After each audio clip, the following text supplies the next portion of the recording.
Hey everyone, welcome to the Community Climate Hub Summer Webinar Series.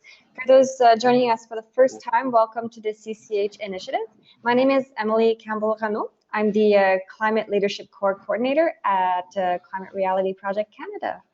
Our organization trains leaders to raise climate change awareness and to generate action through inspiring solutions.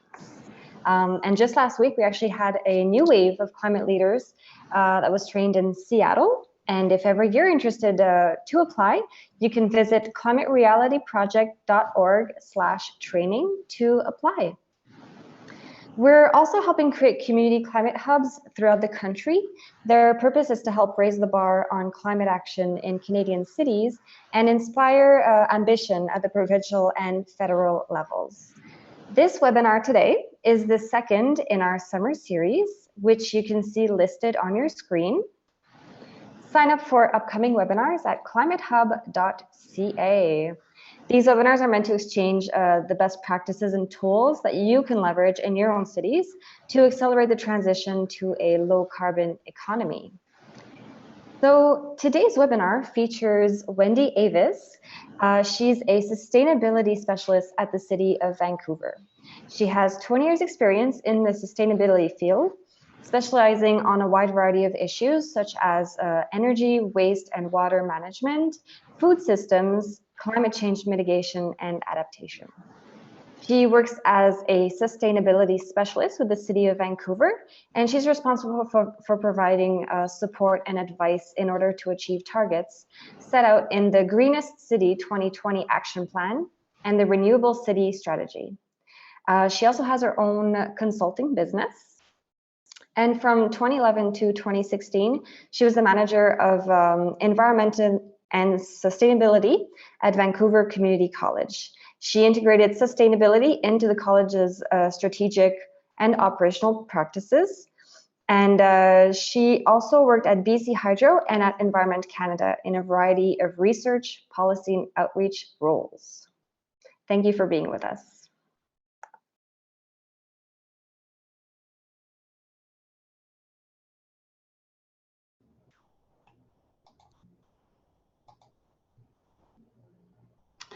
Hi, everyone. There we go. So thank you so much for having some time with me today. I know that Councillor Reimer spoke with you guys a few months ago and gave you some information about the Greenest City. So this will be a really nice, I think, subset of that, because the Renewable City Strategy is part of our Greenest City Action Plan. And we just went to Council last week with our annual update of the Greenest City Action Plan. So I have some hot off Council news on updates on that. So I'm hoping that that will be of interest as well. So as you know, if you were listening to Councillor Reimer, our Greenest City Action Plan has 3 high-level objectives and 10 goal areas and 17 target metrics within that. And so it does take us to 2020. So one of the interesting things is that, shockingly, 2020 is coming up soon. And so we are just starting also to think about, as we sort of race towards this goalpost of 2020, of what comes after that as well. But we have been reporting out annually on our targets and metrics, and that was what went to Council last week. The 3 target areas are zero carbon, zero waste, and healthy ecosystems. You can see the 10 goal areas. And then you can see how our climate and renewables portfolio crosses both zero carbon and zero waste.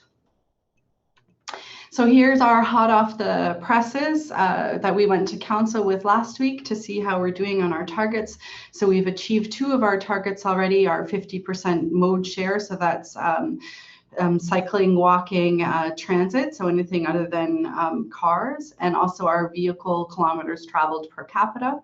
And then you can see how we're doing on our building GHGs, our waste. Food assets are up 42%, and we've had a 49% increase in green jobs. So we're doing really well. We still have a way to go towards 2020, but I think we're starting to see some real inroads in Vancouver. So As I said, the Renewable City Strategy is part of the Greenest City Action Plan, and it's really our plan to get Vancouver off of fossil fuels by 2050. So we want to derive 100% of the energy used in Vancouver from renewable sources before that date, and we want to reduce our greenhouse gas emissions by 80% below 2007 levels, which is a target that a lot of cities and countries have adopted, and so that aligns with our federal target. So I just wanted to take a moment and just check in with the group and see how many people live in a city where you have a renewable energy target. So whether some of you are in Vancouver, another city that has a 100% target, another city that has a target other than 100%, if you don't have a target, or maybe you're not sure.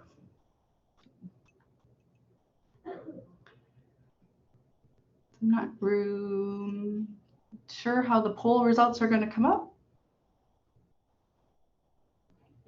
We have 9 participants so far, and I'll publish it in just a moment. Okay, should I just keep going? Or? Oh, yeah, looks like, yeah, go ahead and we'll jump right back in once everybody has responded. Okay. Whoops. So the Renewable City Strategy really has 2 parts to it. First of all is to improve energy efficiency, and then to switch to renewable sources.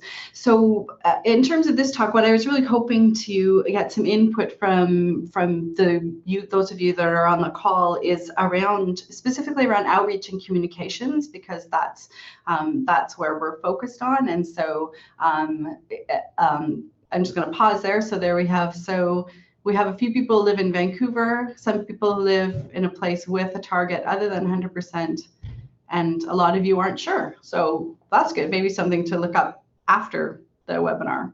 See. Okay. Thanks.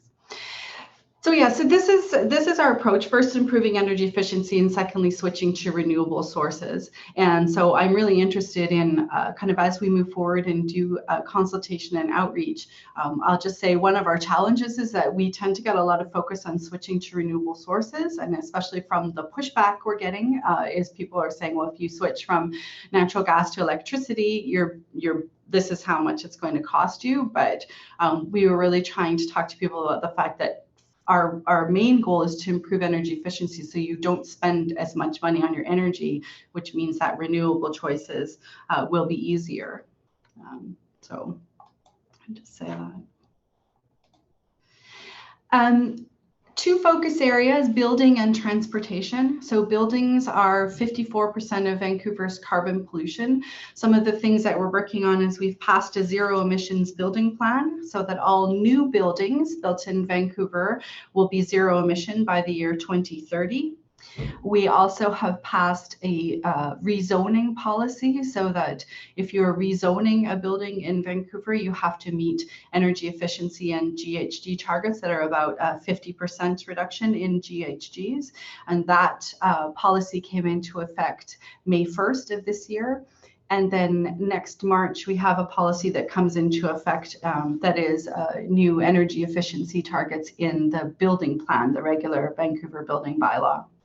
Vancouver is unique in British Columbia in that we have our own building bylaw, and so we have the ability to do things that maybe other municipalities who are following provincial building bylaws may or may not have the ability to do. So it's quite a unique thing for Vancouver that gives us advantages.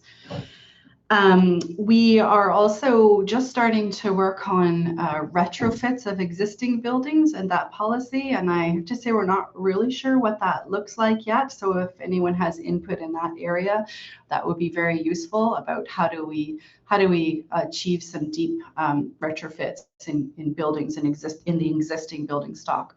We also have a neighborhood energy strategy that looks at low carbon district energy systems. So this is a picture here of the district energy system for Southeast False Creek, which is the Olympic Village, and it takes waste heat from the sewer system and uses it to heat hot water for all the buildings in the neighborhood. A very interesting project. If you ever are in Vancouver, this is open on sometimes for people to go and do tours, like when we have doors open and stuff. It's really fascinating. The next area is transportation. So transportation, 41% of Vancouver's carbon pollution. So things we're doing in this area. We have a transportation 2040 plan. So you saw on the Greenest City Action update that 50% of our trips are biking, walking, cycling, transit. So we met our GCAP goal early, and so Transportation 2040 sets a goal of 2/3 of trips to be made by cycling, walking, transit. We have, and so in the bottom right, we have a bike share program in Vancouver that launched last July, which is just a roaring success here. I don't know if the Vancouverites in the crowd have had a chance to get out on a Mobi bike, but we are now seeing about 16,000 rides a week.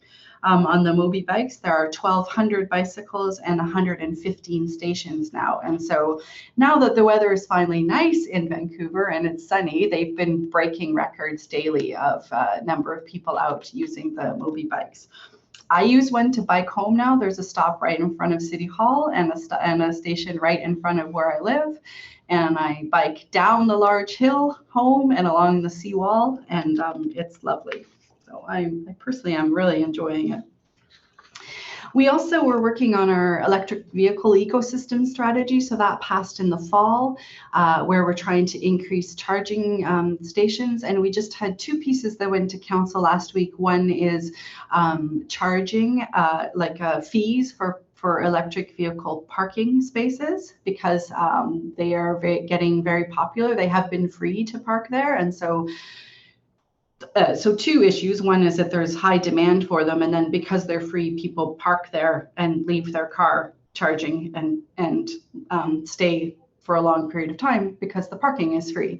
And so we've just instituted a fee system for that. And then a second piece of policy change to allow for curbside charging. So for people who don't have a garage where they can put a charging station, we are starting a program where people can apply to have a charger at their curbside, both for residential, and we have businesses who are interested in having curbside charging. So, and I think we're the third maybe city in North America to do that.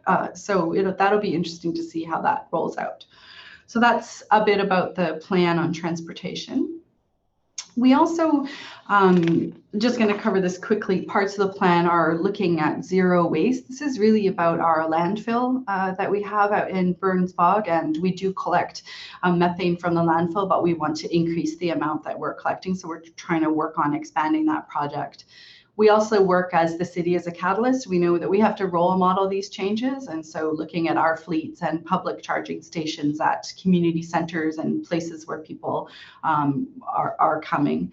And then we also recognize that we can't do this alone. And so working a lot on partnerships and seeing the growing opportunity with other cities and a federal government that seems more aligned with the city's objectives, and hopefully a provincial government now that is maybe more aligned. So those provide exciting opportunities. So I talked a little bit about engagement, and this is where I'm hoping to get some feedback from you guys. So one of the things that we did was we did a survey in January of about 1,200 residents and businesses and basically asked them about the Renewable City Strategy. In the fall, we started to get some pushback from certain areas, and we started to get a lot of sort of misinformation about the strategy that was out there. And so we've sort of been really trying to correct that information and trying to sort of inoculate people against misinformation when it lands in their Facebook feed, that sort of thing. So we wanted to talk to people about what they knew about the strategy and what they liked about it. And so we did some focus groups and surveys, and this is what we found. We found that awareness was low, only about 30%. But once we explained to people what we were doing, support was very high, like 75%. So we know that we have this education challenge of just explaining to people what we're doing. We asked people who they trusted, and so people said that they mostly trusted academics and environmental organizations. Those were the two, so got sort of in the 80–90% trust area. And so we are working on engaging those two communities, both so that they have the information about Renewable City Strategy, but also so that they can help us and correct us when we might be going off course or have come up with something that is not going to work. So it's not just we want to have real engagement and real input on the strategy. And then people's key concerns were around cost, choice, and achievability. So people were worried it was going to cost more, and we have a very serious affordability issue here in Vancouver. And so affordability is sort of top issue, sort of regardless of what you talk to people about. Choice, there was a concern that we were going to take away people's energy choices. And also, because it's a plan that goes to 2050, I think it's sometimes hard to see, like, is this achievable? What does this mean? What does it look like? So we've been working on our key messages, explaining to people that it's realistic, viable, that we have a plan, give them a sense of what that looks like for them, trying to bring it home to say, this is what it's going to look like for you. You know, if you're replacing your furnace in the next 10 years, there might be, it might be time to look at heat pump technology instead, but we're not like coming into your house to rip out your gas fireplace or your barbecue. Like that's not what we're doing. Letting people know that it's not just about sort of that it will save money, but also lead to cleaner air, a healthy environment, and a strong economy, particularly when we think about renewable energy for transportation, the fact that our streets will be quieter and have less pollution. Homes that are better built will have less indoor air quality issues. And so it's not just about carbon reductions, it's also about having a livable city. And that we will inform and ask for feedback. And so this is the real sort of push that we're doing over the summer, is to try and really get out and talk to people about what we're doing, get feedback, find out what concerns are. Our plan, so we have the strategy. Our plan right now is to go to council with the action plan, kind of the specific actions that are going to be taken in those areas that I talked to you about. But we think we're going September 19th. So, which is, for those of you that do engagement and consultation, that's a pretty scary timeline. But so over the summer, as we put together the other pieces of the action plan, we're really going to be looking for feedback. So we've set up, we've had meetings with NGOs to sort of bring them up to speed, and so that they are well placed to engage in public discourse about this issue. We've had meetings with academics. Our intent, probably early August, is to have a white paper out for academic review, and also to have the draft action plan out for comment. And we will probably do some more surveying. Not surveying like public survey, but put out to people to say there's actually tell us if you like it or not. So we have a thing called Talk Vancouver here in Vancouver, where we have people that are signed up to give the city comment. We're also trying to do an innovative microsite. And I was talking about this earlier about, I think we're pushing the web people a little bit here at the city to try and say we want to do something like, we want to have an ideas wall where people can put ideas, and we want to have a blog, and can we do a podcast, and can we do, like, the city, as a city, we need to engage with people a lot more kind of in social media in those areas, and not just have a website. So it's going to be a busy summer. One of the things that we've done is we've started what we're calling 100 RE talks. And basically we're saying to people, if you get 10 or more people together, we will come and talk to you. So we have a call out and we will come, and if you want to talk about green buildings, or you want to talk about transportation, but we want to hear your ideas and input. And so that offer is out, and so we're hoping to do a bunch of those over the summer. So we kind of have two levels of consultation. One is our sort of ongoing relationships with NGOs and academics, We're still figuring out the business community piece. We have some pieces of that, of how to engage, and not to have that be a one-off engagement around the action plan, but to have that be longer term. Like this is a 30-year plan, and so our action plan will kind of lay out the next 5 to 10 years in some more specificity, but we know this is going to be ongoing, and we need everyone's input kind of on what the renewable future looks like. So there's those ongoing relationships. And then there's these opportunities for the public at large to kind of come in and have input on things that are more directly affecting them, so that we can see. So we're kind of trying to do both. But like I said, we have this council deadline that feels like it's coming up fast, and is. And so that's the main work over the summer. I'm going to stop there. What I'm really hoping is if you guys have comments on things we're missing about buildings or transportation, or suggestions for us in terms of how we're engaging with citizens. If you want to be involved in that process, I'd love to hear that. I put the email address there if you want to be involved as we move forward and get copies of the white paper and stuff. Then the more help we get, the better. So I will stop there and see if there's questions or input.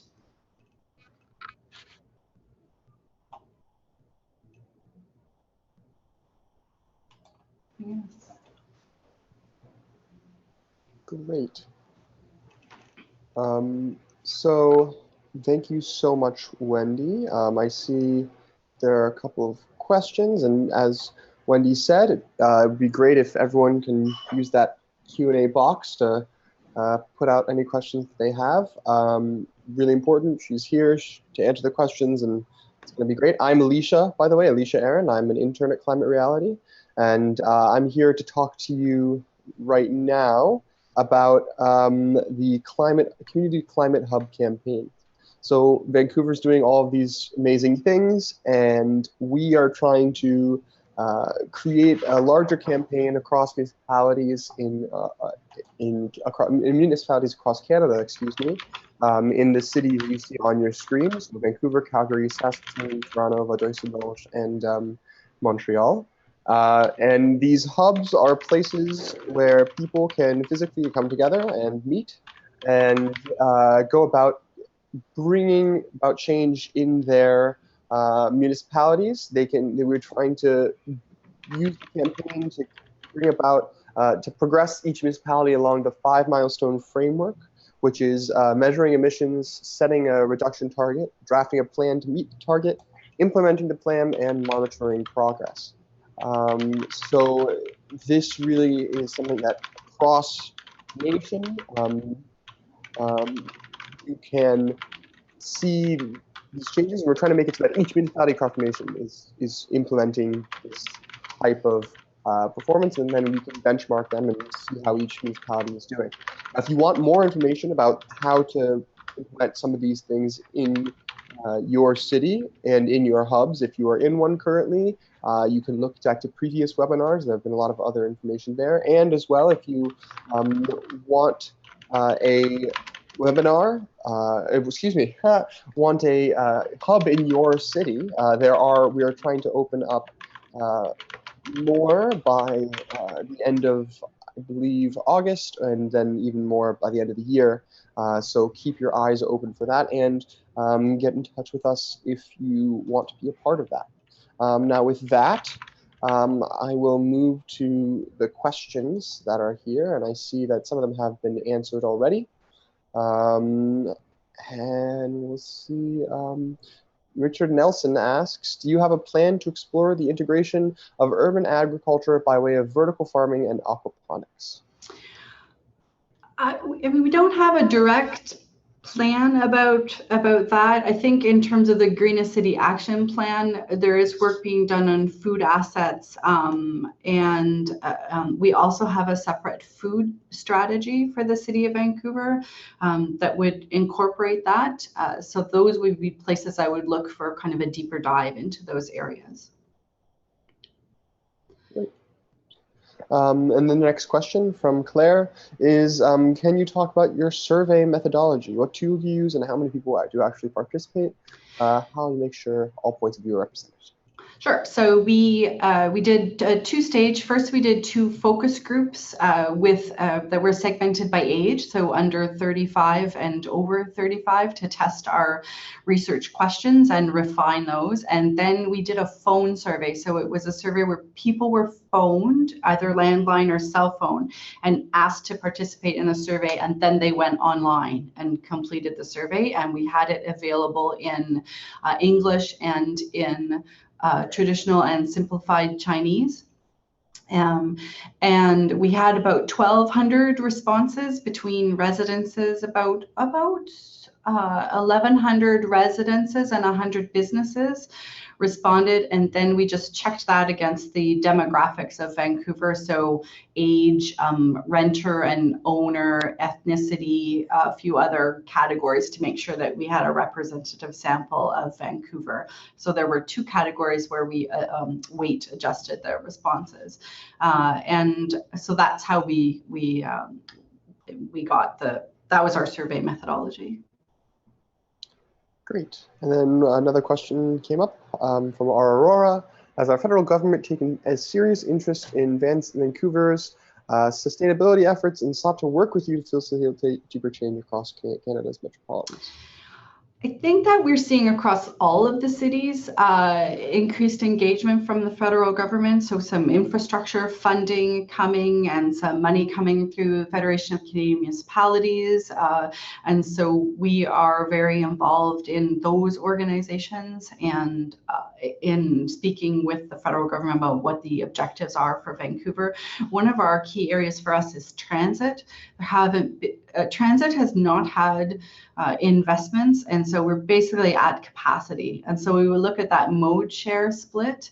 We can increase work like walking and cycling, but we can't really do anything about transit until we have more infrastructure. So for us, for those of you that live in Vancouver, a key part of that is the extension of the Millennium Line SkyTrain, which will be underground, so subway, is a really key infrastructure. That route it's the route that goes to UBC, and it's there's buses that come every 3 minutes, and you can wait 3 or 4 buses to get on a bus.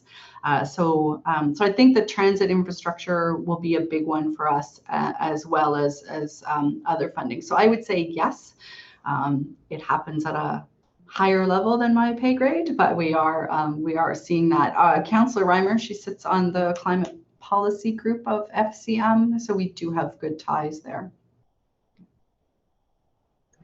Wonderful. And Councillor Reimer's webinar that she did for us is online. You can find either on the climatehub.ca webinar section.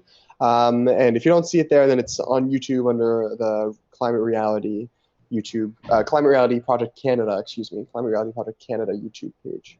And then one last question is, another question is, what does 100 RE stand for? This is a very interesting idea. Have you had such meetings already? Are people willing to hear from you? So 100 RE is 100% renewable energy. It seems to be the tagline that's being used by there are businesses that are 100 RE. So Starbucks, H&M, SAP, so it's kind of the people or cities who've made a commitment to 100% renewable energy. It was funny when we came out with the 100 RE talks, I thought we had to do 100 talks over the summer, and that I thought, oh no, I'm going to have no life. But it's 100% renewable energy. So we've had a few groups interested, community groups interested. So we've just started kind of getting requests in to speak. So we're actually doing our first under the 100 RE talk on Saturday. So with a garden club. So we will see how it goes. We also are doing public engagement. We have a thing called Pop-Up City Hall here in the summer, where it's just it goes around to various events. And so we are doing a bunch of those events, like the big festivals and stuff. And we have a bunch of other consultations. So we'll see.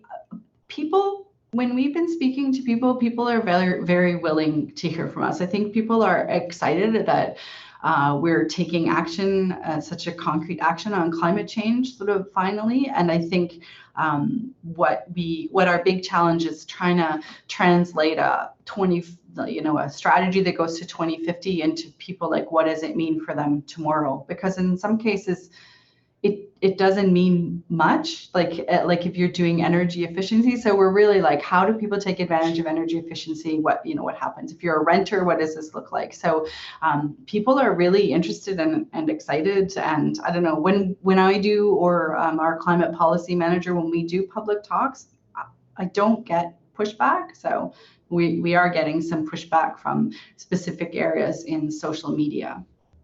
So that's kind of what we're working against.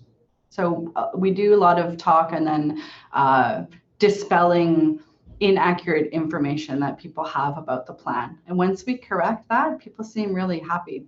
So I'm hoping that then they'll tell 2 friends, et cetera, and we'll get the information out in a better way. Awesome. There were actually a couple other questions that were submitted from the online pre-sign-up form. Okay. One of them is, could all major Canadian cities achieve 100% shift to renewable energies within 30 years if we desire to do so? I think so. I mean, I think it takes the political leadership, which we have in the city. And I mean, when we look at the the plans, or we were doing some energy modeling with BC Hydro to look at kind of what we have a couple of scenarios kind of how much we rely on technology, how much, and you look at them and you think on that, like a lot of the housing stock will turn over, and then as new technologies come in, like heat pumps I mentioned, or these aren't sort of drastic changes. When we went out with the rezoning policy, we did a lot of consultation with the developers and the development community, saying and they don't have an issue about building new buildings with these and to meet the energy performance standards and 50% less GHGs. Like they're fine with it. So I do think it's achievable, and I think it takes the political will, and yeah, I mean, we're confident that Vancouver will be able to do it. Wonderful. And then one last, maybe hopefully short question. How well is Vancouver prepared in terms of climate change mitigation and adaptation? Sure. So we are working on adaptation or preparing for climate change. Our biggest area right now of research is around sea level rise. So we're looking at how do we prepare for 1 meter of sea level rise as a coastal city. It's that's kind of one of our main areas of vulnerability. So we have another team at the city here in the sustainability group working on sea level rise. We're also going out and talking to people about that, and have had some incredibly well subscribed events. We had one at the aquarium that was, I don't know, it was like 600 people that sold out. And we had a recent event at Doors Open Vancouver where we had a boat ride where people could come on a boat ride of the inlet and talk about sea level rise. And so there is a lot of interest in that, and we're working with engineering on what that looks like in terms of changing how we build. So we're also doing some work on heat stress, particularly around how do we, for homeless people or populations that are vulnerable and at risk, and how we help them as we start to see more heat waves. So I think those are the kind of the key areas we're working on.